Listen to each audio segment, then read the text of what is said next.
Les larmes du silence. Jessie Matthews.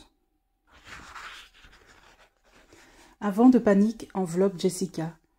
Elle hésite à fouler ce dernier perron, l'amenant au pont supérieur du navire. Devant elle se presse une foule excitée, gesticulant en tous sens. Elle ralentit encore le pas, l'espace d'une seconde, puis se reprend. Elle suit Francis qui continue d'avancer, fendant la foule à coups de bras, afin de lui ouvrir ce petit passage où elle se faufile, telle une gamine apeurée. Tout à coup, il s'immobilise, se retourne et, la prenant par le bras, l'aiguille dans le tout petit espace encore libre, qu'il vient de repérer entre deux passagers. « Tiens, mets-toi ici !» Puis, pointant son index en direction du quai, « Regarde, la voiture est là, juste en face de toi. Mamie et Jenna te font signe. Elles veulent te voir parmi les passagers au départ du bateau. Si tu restes dans ta cabine, comme tu l'as demandé, tu vas rater ça. Tu le sens? Le bateau tangue déjà un peu. On est en train d'appareiller pour le départ. Si je ne me dépêche pas de quitter le navire, nous serons deux à prendre le large. Encore une fois, je te souhaite un bon voyage. N'oublie pas, je te rejoindrai très bientôt. Je viendrai chercher mon grade 1, comme promis. Tu m'attendras? Un clignement des paupières, un rapide petit baiser, le temps presse. Le commandant, debout à la passerelle, salue les derniers visiteurs qui rejoignent le port. Francis enjambe dans le remorqueur juste à temps.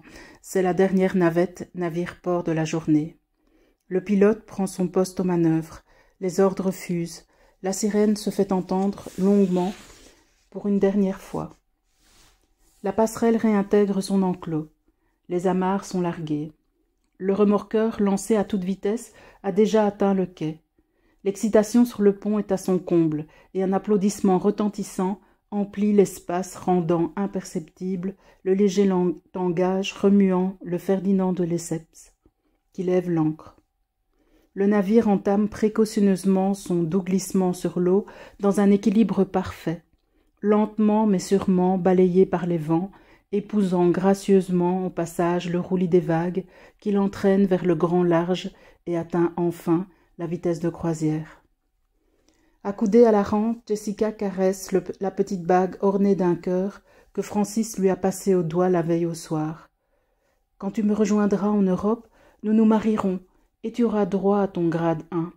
Nous serons alors mari et femme pour la vie. » Ils ont ainsi codé leur courte relation. Les baisers échangés sont grade 3, les caresses plus osées grade 2 et la relation sexuelle grade 1. Ainsi, tout se déroule dans le respect des coutumes du pays. Alors, eh oui, elle l'attendra. Elle embrasse l'horizon du regard, le petit groupe amassé là-bas sur lequel observe toujours. Elle scrute un à un les visages qui la suivent au gré de l'eau. Elle lit la tristesse qui obscurcit le doux visage de Léna. Ah, Léna!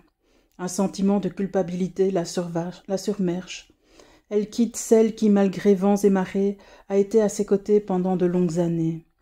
Elles auraient dû se parler, s'embrasser, se prendre dans les bras. Jessica aurait dû lui dire « Merci d'avoir partagé ces bons comme ces mauvais jours ».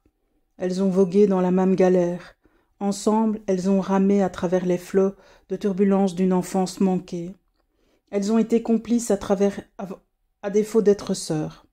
Toutes les deux ont été forcées à se fabriquer un monde rien qu'à elles. Il y eut des tatas, des dédés et des tontons à l'appel, mais aucune maman ou aucun papa pour répondre présent à leur appel silencieux. Elles n'ont jamais appris à partager leurs émotions. Jessica s'est contentée de prendre Léna sous son aile et Léna s'est contentée de s'y cacher, chacune couvrant les pitreries de l'autre à l'occasion. Aucune des deux n'a appris à dire ces mots. Même mieux, elle ne pouvait pas prononcer ces mots. C'était enfantin, c'était indécent, c'était des bêtises. Mais d'abord, quels mots ne se sont-ils pas dit? Si ces mots ne peuvent se dire, c'est qu'ils ne font pas partie d'un vocabulaire. Ils sont inexistants, et s'ils n'existent pas, alors les sentiments qui leur sont attribués non plus. Mais quels sentiments?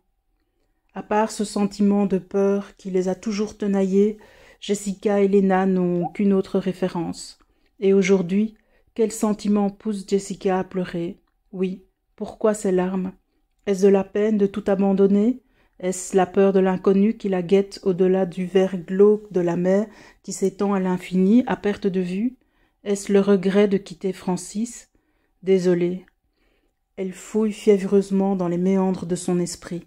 Point de réponse, mais les larmes sont bien là.